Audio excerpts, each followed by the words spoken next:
Es un marroquí de nombre Karim, pero fíjate, pues ya estará, vete tú a saber dónde, y además si está en Marruecos no extradita a sus nacionales. Terrible y un dolor doble para las familias. Hemos hablado con las familias, hoy no querían hacer declaraciones, evidentemente, bueno, están devastadas. Yo no sé si ha habido mucha presión a las autoridades, a los guardias civiles para practicar detenciones rápidas, no sé, ¿qué opináis? Mire, yo creo que en este caso, a ver, es verdad que impacta, que después de 3 meses los detenidos no sean los que estaban en la narcolancha, pero hay que recordar las circunstancias de la tragedia. Era de noche, las imágenes eran muy oscuras, las garantías judiciales hacen que las detenciones son rápidas, porque además necesitas pruebas en caliente, como quien dice, porque si no te pasa lo que está pasando ahora, que a ver quién encuentra a los presuntos autores marroquíes.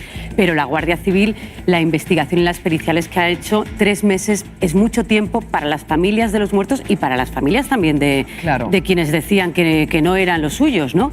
Pero es un tiempo prudencial y hay un informe pericial que les quita toda la pena y que la investigación continúa. Por tanto, yo ahí resalto las garantías de una investigación muy compleja que se da de noche. Déjame que le pregunte a José Antonio Pelizón, el portavoz de la Asociación Española de la Guardia Civil. Se acepta esta o no, es el Consejo de Administración del Banco de Sabadell, tiene que ser más del 50%, pero es que el 53% son fondos, o sea, ya no son titulares privados, son fondos, con lo cual la operación es muy compleja, ¿no? Porque, bueno, aunque tú no quieras los accionistas, si los fondos que tienen el 53% dicen que sí, no, y los propios accionistas, efectivamente sale para adelante. Tener interés en la operación, aunque el gobierno se ponga ahora y una pena, en contra. Una pena, Susana, que tenga que fíjate, que un banco que es emblemático de Cataluña se tuviera que llevar la sede social fuera de allí. Sí, no, decía que quería poner en valor las declaraciones, la comparecencia del gobernador del Banco de España, de Fernández de Cos, que esta semana comparecía por última vez en el Congreso antes de su salida y decía que había que vigilar estas operaciones. Ponía una cifra, decía, en un entorno bancario en el que 5 entidades en España controlan el 70% del mercado y 2 de ellas están en proceso de fusión, hay que vigilar estas operaciones. Y en el documento que se ha trasladado la OPA hostil de esta mañana del BBVA, en esos 3 puntos, uno tiene que ver con las acciones, con los bonus que decía Paco, pero otro es sobre el empleo y no garantiza el empleo. Dice que, bueno, que según 18.000 ni más ni menos. 18.000 empleos y no los garantiza, que era una condición indispensable en una OPA. Una rueda de prensa a las 12, pero ¿qué dice a todo esto el Ministerio? Porque decíamos que el Gobierno se ha puesto muy en contra y, compañeros, creo que podemos mostrar ese comunicado, ¿no? Donde a priori lo que nos vienen a decir es que, bueno, pues va a destruir empleo y va a tener efectos lesivos potenciales en el sistema financiero español, Cándido. Claro, ¿Y qué ha ocurrido? Que la carta ha abierto otra crisis diplomática con Israel. Este país ha respondido en un comunicado rechazando las acusaciones de genocidio de Bustundu. Y fíjense, falsa acusación. Algunos ministros intelectuales, medios de comunicación están dando alas al grupo terrorista de Hamás. Son una incitación al odio, dice, y alientan, Susana, el antisemitismo. Bueno, pues esta carta ha abierto otra crisis diplomática, porque Israel ha respondido, como decías, con ese comunicado tan contundente y en el trasfondo están los esfuerzos de sumar, ya lo saben, por encabezar el reconocimiento del Estado palestino. Yolanda Díaz apremiaba a Sánchez a hacerlo esta misma semana, el martes, en el Consejo de Ministros. Y ella misma hace meses anunciaba un viaje a Palestina que desde Exteriores se le frenó en seco. He recibido hace 15 días aproximadamente una petición por carta del ministro para que me persone allí y es lo que voy a materializarle. Y por supuesto, como siempre hago con todos los viajes internacionales, lo cursamos a través del Ministerio de Asuntos Exteriores. Desde Exteriores no estamos preparando ningún viaje de la vicepresidenta segunda. Es que el viaje nunca se realizó, pero no sé cómo entendéis esta carta y el posterior desmentido de esa autorización de Carlos Cuerpo, del ministro de Economía, porque ayer Bustundu me decía, no, la carta la enviamos en nombre del Gobierno, como si lo hubiese pactado con el resto de ministros del ala socialista. No fue así, por lo que vemos. Pacto no hay, es evidente, lo ha dicho el ministro de Economía, que tiene toda la credibilidad, y además es que el pacto tiene que haber negociaciones y tiene que estar consensuado, lógicamente, con el ministro de Economía en este caso, e incluso con el ministro de Exteriores, Álvarez, porque esto es triangular y afecta al Gobierno. Y Sumar sabe, como sabe la coalición, que la política política exterior es la política del gobierno y que pasa por Álvarez. Yo aquí diferenciaría entre el contenido, es coherente con la actuación de Sumar. Es lógico, además, el contenido de la carta y que haga un llamado a las empresas. Yo voy a recordar las palabras ayer mismo de Felipe VI, que igual también la Embajada de Israel quiere responder cuando decía las dimensiones son inimaginables y esto ha desbordado ya todo lo desbordable. Lo dice Felipe VI. Es decir, es coherente que Sumar haga acciones para llamar a la frenada de la escalada de lo que está ocurriendo en Gaza. Lo que ocurre es que no puede hacer acciones diplomáticas, no puede hacer acciones de gobierno porque no tiene las competencias y no puede Bustunduy mandar una carta por su cuenta porque pasa lo que pasa y tampoco Yolanda Díaz puede anunciar un viaje a Palestina porque no está en su mano hacer ese viaje a Palestina. Hay malestar, digamos, por parte de la patronal porque dicen que esto afecta a empresas españolas con intereses en Israel, a las que está poniendo en riesgo, pero que también hay muchas empresas en Euskadi, por ejemplo, que tienen tecnología israelí. Sí, le pone en riesgo, sobre todo le pueden señalar allí, ¿no? Por parte de la población, de determinada población israelí. Yo estoy de acuerdo con Pilar. Hay dos cosas, ¿no? Uno el fondo, y yo creo que lleva que demasiado sufrimiento para los civiles palestinos, demasiado sufrimiento para que están sufriendo los israelíes, que no olvidemos de dónde parte todo, de ese terrible atentado, que sigue habiendo rehenes, y luego las formas, o sea, el por qué. Esto yo creo que no es ajeno, esta carta y todos estos movimientos, a que Sumar no atraviesa un buen momento. O sea, y que estamos a 3 días de las elecciones, y estamos en ello. Y os doy paso enseguida al resto. Estamos porque 3 días de las elecciones catalanas, claro. Le están dando a los comunes 6 escaños que pueden ser 5 o 4, y aunque consigan salvar la cara entrando en el gobierno, los 5 días, por ejemplo, de reflexión de Pedro Sánchez, esa, que me voy, que no me voy, ha polarizado mucho, y Sumar está sufriendo. Y en ese contexto hay que entender la polémica que viene a continuación, que está muy vinculada con lo que estamos contando. Ayer le preguntábamos a Borja Semper qué le parecían las acampadas universitarias en distintos campos de nuestro país, y bueno, pues pisó un charco que luego no han tardado en reprocharle desde Sumar. Si estas manifestaciones, y yo tengo esa sensación, están destinadas para ir contra Israel y a favor de Hamás, pues yo no estoy en absoluto de acuerdo. No se soluciona, a mi juicio, con acampadas que lo que pretenden es señalar a un culpable en exclusiva, que es Israel, y salvar de toda culpabilidad a una organización terrorista y cruel como es Hamás. Le dice Yolanda Díaz que hay más dignidad en las acampadas universitarias que en quienes tratan por todos los medios de justificar la masacre. Añade además la vicepresidenta que criminalizar a quienes están organizándose para hacer frente al genocidio palestino solo te posiciona a favor de él. Y enseguida hablaremos de la rebelión en los campos de Estados Unidos y las consecuencias también que está teniendo en la política estadounidense, en Biden, pero bueno, Paco, por seguir en el ámbito doméstico. Hay históricamente un antisemitismo cruel y terrible, ¿no? Que afecta a todo Occidente, ¿no? Y es una cosa muy llamativa que tiene una raíz cristiana por la muerte de Jesucristo y todas esas cosas, ¿no? Y que llega hasta nuestros días. Todo además está aderezado con mentiras de un Estado palestino que nunca, históricamente, nunca, jamás ha existido, ¿no? Desde los reinos de Judá hasta hoy jamás ha existido, es toda una mentira. Si es el mismo pueblo, unos se hicieron, cuando los árabes conquistaron, como sabéis, Palestina, el territorio tal, pues se hicieron musulmanes, y los otros siguieron con la fe verdadera para ellos, que es la fe de Jehová, ¿no? Entonces esto es una gran mentira que la izquierda en Europa, y además los europeos, llevamos matando judíos desde la Edad Media, pero matándolos, ¿no? Uno tras otro, holocaustos, pogroms, etcétera, ¿no? Bueno, ya el más grave fue, como sabes, el de los nazis. Jamás es un grupo que quiere matar a los judíos. Además, que no lo han escondido nunca. Nunca han querido un Estado palestino, eso es mentira, no quieren. Si Israel es el primero que quiere. Ahora llegamos a la situación actual, ¿no? A los tópicos, ¿no? Yo cuando leo las cifras, 30.000 muertos, 40.000 muertos, ¿no? Y aquí los europeos, que somos unos provincianos y unos ilusos, ¿no? Lo compramos, 30.000, 40.000. Bueno, son los que nos da el Ministerio de Sanidad, que depende de Hamás. Mira, es lo mismo que lo de Ucrania. Mira, hay una diferencia muy clara. ¿Tú no crees que se esté cometiendo un genocidio ahora mismo en Gaza? ¿No lo crees? Primero que es una guerra, donde Israel es el agredido. Ni siquiera Israel niega esas cifras, Paco. Ni siquiera Israel niega las cifras de muertos y de los asesinatos. No es que niegue ni vamos a ver, ¿cómo Israel, que es una democracia, que tiene en su parlamento palestinos, por cierto, ¿no?, va a aceptar un ministerio fake de Hamás? Pero de verdad. Entonces, oye, a mí me parece muy bien que la gente se acampe, y lo apoyo. Acabo muy breve, es un tema delicado. Yo estoy a favor que la gente se manifieste, que las universidades hagan lo que no sea inconveniente. Pero ahí hay una realidad, ¿eh? Israel es una democracia agredida por unos criminales terroristas y tiene que responder porque es que si no nos van a matar. Vamos con Biden, porque decíamos que la rebelión de los campos en Estados Unidos también se está notando en la Casa Blanca y Biden ha marcado por primera vez una línea roja a Netanyahu y lo ha hecho en público, en la CNN, en Lorena. Sí, esa línea roja es entrar en la ciudad de Rafah, una invasión a gran... La consiguen con este partido xenófobo de la señora Mónica Oriols.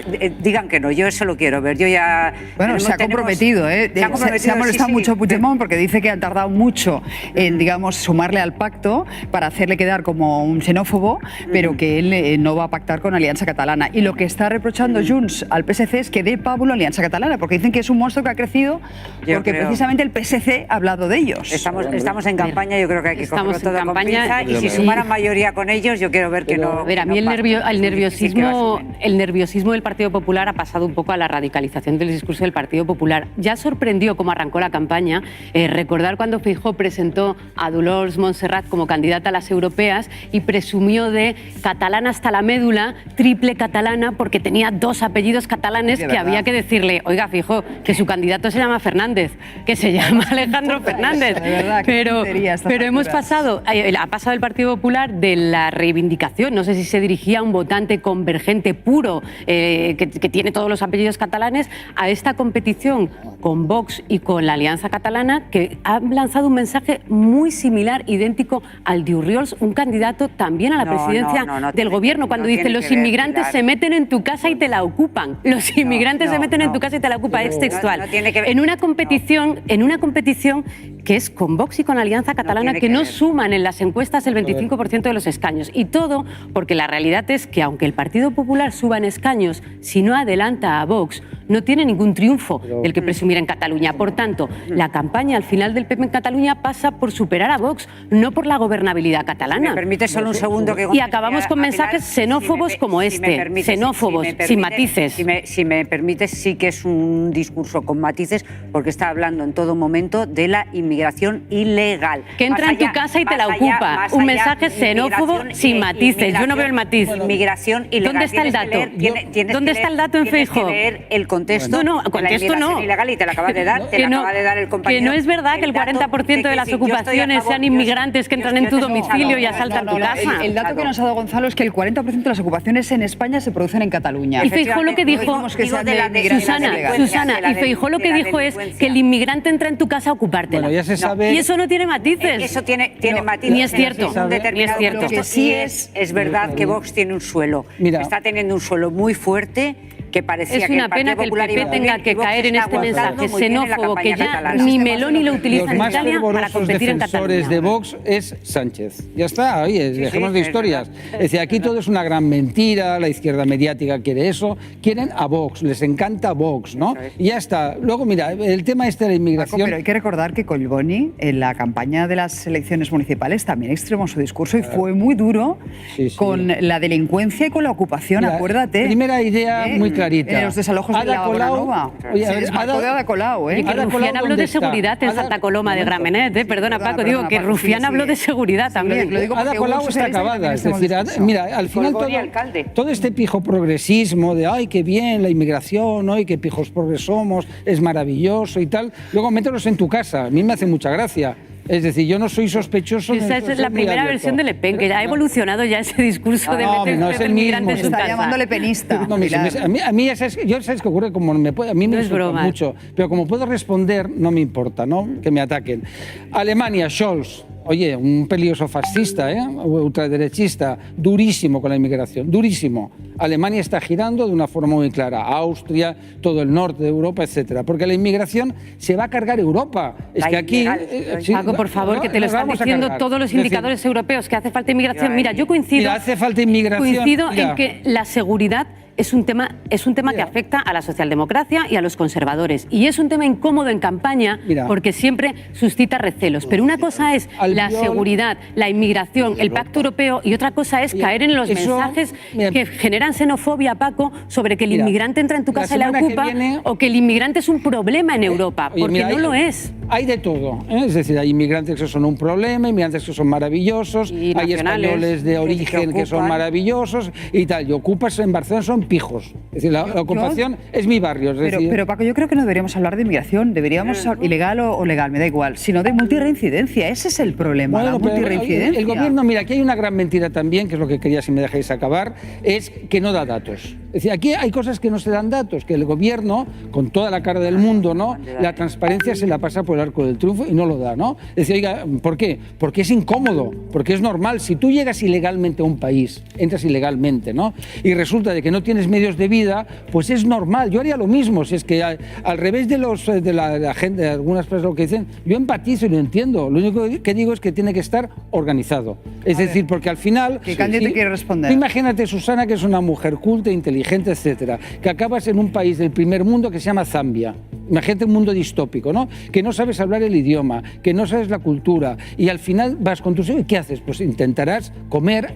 Es una persona decente. Quiero que entendamos también a la otra parte, que no la entendemos. Pero claro, si dejamos puertas abiertas, vamos a ir puerta abierta, Paco, si las vallas son las mismas en todos los gobiernos. Pepe Álvarez, pero me es igual. Se enfadó mucho Pepe Álvarez contigo. Sí, enfadado, pero no me importa. Se enfadó con mucha razón. Sí. No, ya sabes que discrepamos. Era el día siguiente del 1 de mayo. Yo creo que los sindicatos... Porque a veces simplifica desde una deliberada ignorancia de lo que es la realidad sindical, deliberada. Ya sabes que discrepo del modelo sindical español, a ti te respeto mucho como amigo en lo personal, no, es una persona y yo también a ti como necesariamente culta, y yo creo que los sindicatos en algún momento tendrán que romper de verdad con los partidos políticos. Romper. Lo digo romper. Decir, oiga, mire, usted es un partido, yo soy un sindicato, y yo puedo tener posiciones políticas, pero es que no quiero ni que milite en mi sindicato, ni quiero yo militar en su... Eso es como yo lo veo. Oye, no... Yo tengo razón, que tiene que haber una... Bueno, yo creo que esto exigiría una conversación un poco más reposada, porque eso ya se ha producido. Lo que sí es verdad que hay un interés desmedido por parte de partidos. Primero, los partidos políticos que dicen que no quieren a estos sindicatos se apresuran a intentar construir uno, ¿eh? Vox intentó construir uno, si quererlo lo quieren. Sumar intentó construir otro. Segundo, lo que sí que hay es una tensión, porque las únicas organizaciones de masas que hay en España, junto con el Real Madrid, son las organizaciones sindicales. Bueno, y el resto de... Y el Barça, ¿no? Y el resto de equipos. Perdón. Entonces, hay un atractivo de las organizaciones sindicales, y los partidos quieren incidir en ellas. Pero eso es una realidad dialéctica que existe en todos los países del mundo, en todos los países del mundo. Y las organizaciones sindicales en la actualidad están haciendo, a mi juicio, algo importante, porque yo de eso sí puedo hablar. Yo he practicado un sindicalismo defensivo, tenía que defender derechos, con alguna excepción, como la ley de dependencia o la ley de igualdad o las prestaciones no contributivas, que fueron, digamos, un derecho arrancado después de una huelga general del 14D. Pero ahora están en un escenario donde objetivos históricos que teníamos, pues te lo facilitan. Si te lo facilitan, vea por él. Ahora, quiero decir también una cosa. Este es un tema que, curiosamente, necesita de la patronal y del gobierno, porque mira por dónde. Claro. Se va a producir una modificación para que trabajadores que cobran subsidio puedan trabajar y así aliviar los problemas de falta de mano de obra cualificada que tienen las empresas. Yo considero de verdad incomprensible que la patronal no esté ahí. Y no le echo la culpa a la patronal. Claro, te dieron al gobierno. Al gobierno. Vale, sí. Claro. No, y que se nos olvida la pata más importante de estos subsidios, que son los 10.000 millones de euros del cuarto paquete de fondos europeos que van unidos. Decían, el cálculo del subsidio del impacto pueden ser 700 millones. Pues pongamos 700 millones frente a los 10.000 millones que tienen que venir. Efectivamente, es muchísimo mejor que la patronal esté en la mesa de las negociaciones, en cualquier negociación que tenga que ver con agentes sociales. Y es verdad, a ver, durante los 7 años de Rajoy se llegó a acuerdos con la patronal y ni uno solo excepcional con los sindicatos. Y desde hace 1 o 2 años está pasando lo mismo, que la patronal no está en estos acuerdos. No le interesa acuerdos. Firmamos unos pocos. Con Rajoy, grandes, la reforma laboral. Con quien tiene muy buena relación este señor. Cándido. A ver, corrígeme, Cándido, que tú ya no estabas, pero yo estoy dispuesta... Sí, estaba. Cándido estaba. 2 huelgas generales. 2. ¿Y qué reformas laborales se aprobaron? Durante mi etapa. Y luego, a partir de lo que eran las políticas juveniles de la Unión Europea, abrimos un proceso de diálogo social y llegamos a varios acuerdos. Y llegasteis a acuerdos. Entonces, Cándido, rectifico con toda la humildad del mundo. Con toda la humildad del mundo. Fundamentales.